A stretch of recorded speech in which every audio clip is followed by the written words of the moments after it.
നമസ്കാരം.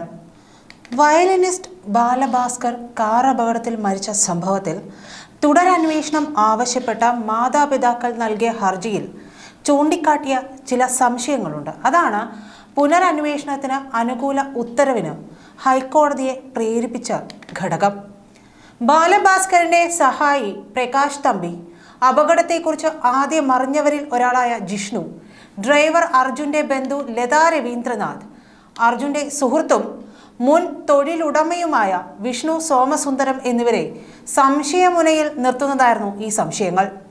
പ്രകാശ് തമ്പിയും വിഷ്ണുവും സ്വർണ്ണക്കടത്ത് കേസിലെ പ്രതികൾ കൂടിയാണ്.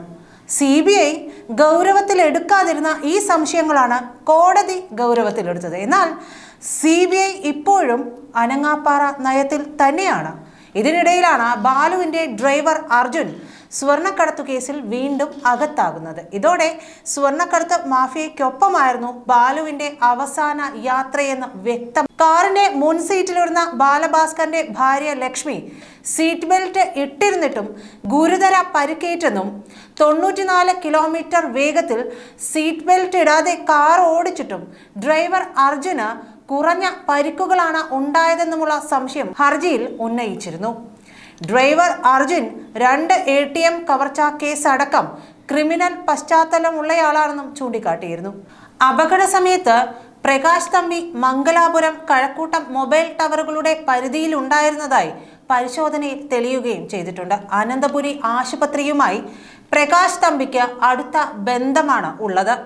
ഇവിടെ വെച്ച ബാലഭാസ്കറിന്റെ വിരലടയാളം പ്രകാശ് തമ്പി ശേഖരിച്ചിരുന്നു. സ്വർണ്ണക്കടത്തിൽ പങ്കാളിയായിരുന്ന ആകാശ് ഷാജി അപകടം നടന്നതിന്റെ തലേ ദിവസം രാത്രി 10:30 പ്രകാശ് തമ്പിയെ ഫോണിൽ വിളിച്ച് 8.5 മിനിറ്റോളം സംസാരിച്ചിട്ടുണ്ട്. DRI ഇയാളെ ചോദ്യം ചെയ്തിരുന്നുവെങ്കിലും CBI ചോദ്യം ചെയ്യൽ ഉണ്ടായിരുന്നില്ലെന്നും ഹർജിക്കാർ ചൂണ്ടിക്കാട്ടുകയും ചെയ്യുന്നുണ്ട്. CBIയുടെ ഈ നടപടി അത്ഭുതപ്പെടുത്തുന്നതാണ് എന്നാണ് കോടതി പോലും അഭിപ്രായപ്പെട്ടത്. ഈ കോടതി നിരീക്ഷണങ്ങളിൽ ശക്തമായ അന്വേഷണം വേണമെന്ന ആവശ്യം ശക്തമാക്കുന്നത് തന്നെയാണ് പുതിയ സംഭവങ്ങൾ. വയലിനിസ്റ്റ് ബാലഭാസ്കറും കുടുംബവും അപകടത്തിൽപ്പെട്ട സ്ഥലത്തേക്ക് ആദ്യം എത്തിയത് ബാലഭാസ്കറുടെ സഹായി പ്രകാശ് തമ്പി, ഇയാളുടെ കൂട്ടാളി വിഷ്ണു സോമസുന്ദരം എന്നിവരായിരുന്നു. ഇവരുടെ പ്രവൃത്തികളാണ് ബാലഭാസ്കറിന്റെ പിതാവ് KC ഉണ്ണി നൽകിയ ഹർജിയിൽ സംശയകരമായി ചൂണ്ടിക്കാട്ടിയത്. സ്വർണ്ണക്കടത്തിൽ പ്രതികളായ ഇവരുടെ പങ്കിനെക്കുറിച്ച് CBI കാര്യമായ അന്വേഷണം നടത്തിയില്ലെന്ന് ഹൈക്കോടതി സിംഗിൾ ബെഞ്ച് വിലയിരുത്തിയിരുന്നു.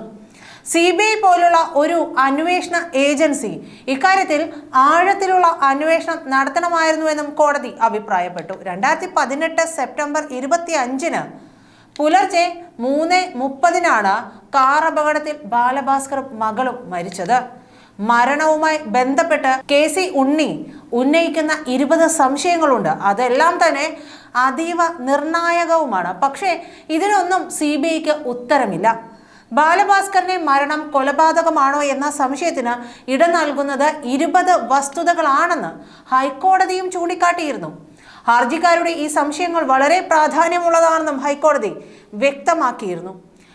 ബാലഭാസ്കറിന്റെ ഡ്രൈവറായിരുന്ന അർജുനെ പെരിന്തൽമണ്ണയിലെ സ്വർണ്ണ കവർച്ചയിൽ പോലീസ് അറസ്റ്റ് ചെയ്തതോടെയാണ് കേരളത്തെ നടുക്കിയ മരണത്തിൽ വീണ്ടും ചർച്ചകൾ ഉയരുന്നത്.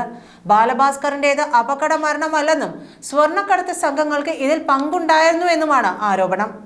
അപകടത്തിന് തൊട്ടു മുമ്പ് ബാലഭാസ്കറിന്റെ കാർ ആക്രമിക്കുന്നതായി കണ്ട് കലാഭവൻ സോബിയും മൊഴി നൽകിയിരുന്നു. അപകട മരണത്തിൽ ദുരൂഹതയുണ്ടെന്ന ആരോപണം ഉയർന്നതോടെ ആദ്യം ക്രൈംബ്രാഞ്ചും പിന്നീട് CBIയും സംഭവത്തിൽ അന്വേഷണം നടത്തി. അപകടത്തിൽ ദുരൂഹതയില്ലെന്നും അമിത വേഗമാണ് അപകടത്തിന് കാരണമായതെന്നുമായിരുന്നു ക്രൈംബ്രാഞ്ചിന്റെ കണ്ടെത്തൽ. പിന്നീട് കേസ് അന്വേഷിച്ച CBIയും അപകട മരണത്തിൽ അസ്വാഭാവികതയൊന്നുമില്ലെന്നാണ് കണ്ടെത്തിയത്. CBI റിപ്പോർട്ട് കോടതിയും അംഗീകരിച്ചു. എന്നാൽ കേസിൽ തങ്ങൾ ഉന്നയിച്ച പല ആക്ഷേപങ്ങളും അന്വേഷിച്ചില്ലെന്ന് ചൂണ്ടിക്കാട്ടി ബാലഭാസ്കറിന്റെ അച്ഛൻ ഹൈക്കോടതിയെ സമീപിച്ചു. തുടർന്ന് ബാലഭാസ്കറിന്റെ മരണത്തിൽ ഗൂഢാലോചനയുണ്ടെങ്കിൽ അത് കണ്ടെത്തണമെന്ന് ആവശ്യപ്പെട്ട് ഹൈക്കോടതി തുടരന്വേഷണത്തിന് ഉത്തരവിടുകയാണ് ചെയ്തത്. 2018 സെപ്റ്റംബർ 25 ബാലഭാസ്കറും കുടുംബവും സഞ്ചരിച്ച കാർ ദേശീയപാതയിൽ തിരുവനന്തപുരം പള്ളിപ്പുറത്ത് വെച്ച് മരത്തിലിടിച്ച് അപകടമുണ്ടായത്. ബാലഭാസ്കർ ഭാര്യ ലക്ഷ്മി മകൾ തേജസ്വിനി ബാല, ഡ്രൈവർ അർജുൻ എന്നിവരാണ് വാഹനത്തിലുണ്ടായിരുന്നത്. 2 വയസ്സുകാരി തേജസ്വിനി ബാല സംഭവ സ്ഥലത്ത് തന്നെ മരിച്ചു. ഗുരുതരമായി പരിക്കേറ്റ് ചികിത്സയിലായിരുന്ന ബാലഭാസ്കർ ഒക്ടോബർ 2-ാം തീയതി മരണത്തിന് കീഴടങ്ങി. കേസിൽ അർജുൻ ഉൾപ്പെടെ നുണ പരിശോധനയ്ക്ക് വിധേയരായിരുന്നു. എന്നാൽ വാഹനം ഓടിച്ചിരുന്നത് ആരാണെന്നത് സംബന്ധിച്ച് തുടക്കം മുതൽ സംശയങ്ങളുണ്ടായി. വാഹനം ഓടിച്ചത് ബാലഭാസ്കർ ആണെന്നായിരുന്നു അർജുന്റെ മൊഴി. എന്നാൽ അർജുനാണ് വാഹനം ഓടിച്ചതെന്ന് ബാലഭാസ്കറിന്റെ ഭാര്യയും നേരത്തെ മൊഴി നൽകിയിരുന്നു. ഇതെല്ലാം തന്നെ സംശയങ്ങൾക്ക് ഇടയാക്കിയിരുന്നു. പിന്നീട് ശാസ്ത്രീയമായി തന്നെ അർജുനാണ് വണ്ടി ഓടിച്ചതെന്ന് കണ്ടെത്തുകയും തെളിയുകയും ചെയ്തു. ബാലഭാസ്കറിന്റെ മരണത്തിൽ CBI മറുപടി നൽകേണ്ട 20 കാര്യങ്ങളുണ്ട്. അത് ഇങ്ങനെയാണ്. 1. വടക്കുംനാഥ ക്ഷേത്ര ദർശനത്തിനെത്തിയ ബാലഭാസ്കറും കുടുംബവും തൃശ്ശൂരിൽ മുറി ബുക്ക് ചെയ്തിരുന്നു. എന്നാൽ അത് റദ്ദാക്കി ബാലഭാസ്കറും കുടുംബവും രാത്രി തന്നെ തിരിക്കുകയായിരുന്നു. സംഗീത സംവിധായകൻ അക്ഷയ് വർമ്മയുമായി കൂടിക്കാഴ്ചയുണ്ടെന്നും അതിന് പോകണമെന്നുമാണ് ബാലഭാസ്കർ പറഞ്ഞിരുന്നതെന്നാണ് ലത മൊഴി നൽകിയിരുന്നത്. എന്നാൽ അക്ഷയ് വർമ്മ ഇത് നിഷേധിക്കുകയായിരുന്നു. ബാലഭാസ്കറിന്റെ തിരിച്ചുവരവിൽ ദുരൂഹത ഉയർത്തുന്ന പ്രധാന വസ്തുത ഇക്കാര്യമാണെന്ന് ഹൈക്കോടതിയും വിലയിരുത്തുന്നു. രണ്ടാമത്തേത്, സെപ്റ്റംബർ 25 പുലർച്ചെ 4:15 അർജുനെ ലത ഫോണിൽ വിളിച്ചിരുന്നു. എന്നാൽ പോലീസാണ് ഫോൺ എടുത്തത്. തുടർന്ന് ലത പ്രകാശ് തമ്പിക്കൊപ്പമുള്ള ജിഷ്ണുവിനെയും വിളിച്ചിരുന്നു. അർജുന്റെ ആന്റിയാണ് ലത. പാലക്കാട്ടെ ഒരു ആയുർവേദ ആശുപത്രിയുടെ നടത്തിപ്പുകാരാണ്. 3. പ്രകാശ് തമ്പിയും ജിഷ്ണുവും പുലർച്ചെ 4:30 അനന്തപുരി ആശുപത്രിയിലും പിന്നീട് മെഡിക്കൽ കോളേജ് ആശുപത്രിയിലും എത്തി. തുടർന്ന് ഡോക്ടർമാരുടെ ഉപദേശം അനുസരിക്കാതെ ബാലഭാസ്കറിനെയും ഭാര്യയെയും അനന്തപുരി ആശുപത്രിയിലേക്ക് മാറ്റിയതും ഇവരുടെ നിർദ്ദേശപ്രകാരമായിരുന്നു. അന്ന് തന്നെ രാവിലെ 10 മണിയോടെ പ്രകാശ് തമ്പി മംഗലാപുരം പോലീസ് സ്റ്റേഷനിലെത്തിയിരുന്നു. അപകടം നടന്ന സ്ഥലത്ത് നിന്ന് ലഭിച്ച ബാലഭാസ്കറിന്റെ മൊബൈൽ, പേഴ്സ് തുടങ്ങിയവ പ്രകാശ് തമ്പിയാണ് ഏറ്റുവാങ്ങിയത്. എന്നാൽ ഒപ്പിട്ട് നൽകിയിരുന്നില്ല. 4. ബാലഭാസ്കറിന്റെ മൊബൈൽ ഫോൺ പ്രകാശ് തമ്പിയുടെ കയ്യിലായിരുന്നു. ബാലഭാസ്കറിന്റെ ഭാര്യ ആവർത്തിച്ച് ആവശ്യപ്പെട്ടിട്ടും പ്രകാശ് തമ്പി മൊബൈൽ നൽകിയില്ല. 5. 2019 മെയ്യിൽ സ്വർണ്ണക്കടത്തുമായി ബന്ധപ്പെട്ട് DRI ഉദ്യോഗസ്ഥർ പ്രകാശ് തമ്പിയുടെ വീട്ടിൽ റെയ്ഡ് നടത്തിയിരുന്നു. ഈ റെയ്ഡിലാണ് പ്രകാശ് തമ്പിയുടെ വീട്ടിലെ പൂജാമുറിയിൽ നിന്ന് ബാലഭാസ്കറിന്റെ 2 മൊബൈൽ ഫോണുകൾ കണ്ടെടുക്കുന്നത്. 6. സ്വർണ്ണക്കടത്ത് കേസിൽ പ്രകാശ് തമ്പിയും വിഷ്ണു സോമസുന്ദരവും അറസ്റ്റിലായിട്ടുണ്ടെന്നുള്ളതും ഈ കേസുമായി ബന്ധപ്പെട്ട് ഹൈക്കോടതി ഗൗരവമായി തന്നെ എടുത്തിട്ടുണ്ട്. 7. അപകടം നടന്ന സ്ഥലത്തിനടുത്തുള്ള ATM-ൽ നിന്ന് പ്രകാശ് തമ്പി 25,000 രൂപ പിൻവലിച്ചിരുന്നു. 8. ബാലഭാസ്കറിനെയും ഭാര്യയെയും സ്വകാര്യ ആശുപത്രിയിലേക്ക് മാറ്റാൻ പ്രകാശ് തമ്പിക്ക് ധൃതി ഉണ്ടായിരുന്നതായി സംശയമുണ്ട്. ബാലഭാസ്കറിനെ ആശുപത്രി മാറ്റുന്നതുമായി ബന്ധപ്പെട്ട് ബാലഭാസ്കറിന്റെ അടുത്ത ബന്ധവും SUT-യിലെ മെഡിക്കൽ ഡയറക്ടറുമായ ഡോക്ടർ അനൂപ് ചന്ദ്രനെ പ്രകാശ് തമ്പി അറിയിച്ചിരുന്നതുമില്ല. 9. ബാലഭാസ്കറിനെ അനന്തപുരിയിലേക്ക് മാറ്റിയ ശേഷമാണ് ആശുപത്രി മാറ്റിയ വിവരം മാതാപിതാക്കളെയും ബന്ധുക്കളെയും അറിയിക്കുന്നത് പോലും.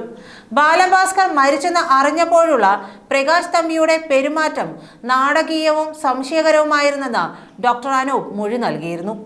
10. അപകട സ്ഥലത്തു നിന്ന് പോലീസ് ശേഖരിച്ച ബാലഭാസ്കറിന്റെ സാധനങ്ങൾ വിട്ടുകിട്ടാനായി ഒരു സ്ത്രീയും പുരുഷനും മംഗലാപുരം പോലീസ് സ്റ്റേഷനിൽ എത്തിയിരുന്നു.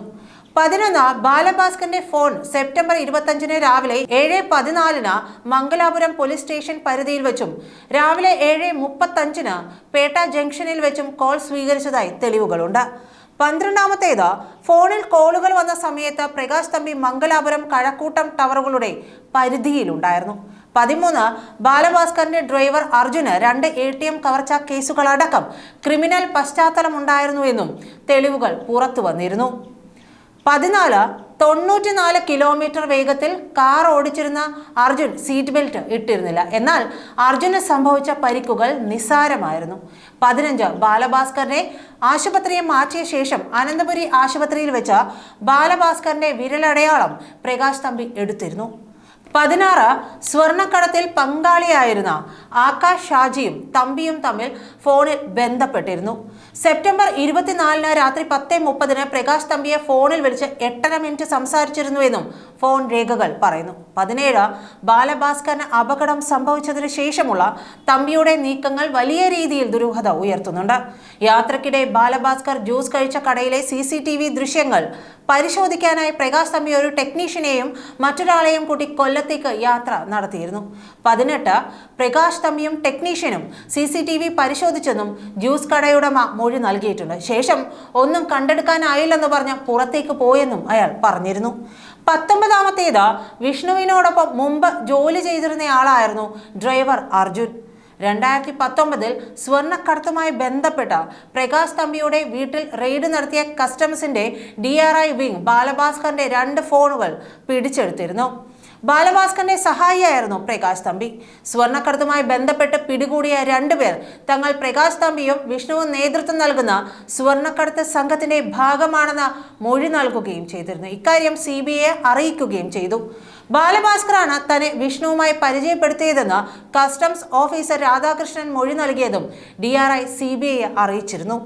ബാലഭാസ്കറിന്റെ സൗണ്ട് റെക്കോർഡിസ്റ്റായിരുന്ന ജമീൽ അബ്ദുൾ ജബ്ബാർ സ്വർണ്ണക്കടത്തിൽ കാരിയറുമായിരുന്നു. 20ാമത്തേത് ബാലഭാസ്കറിന്റെ വാഹനം ആക്രമിക്കുന്ന ചിലരെ കണ്ടുവെന്ന മൊഴി നൽകിയ സോബി ജോർജിനെ അവിശ്വസിച്ച CBI പ്രകാശ് തമ്പിയുടെയും വിഷ്ണുവിന്റെയും മൊഴികൾ വിശ്വസിച്ചതും സംശയകരം.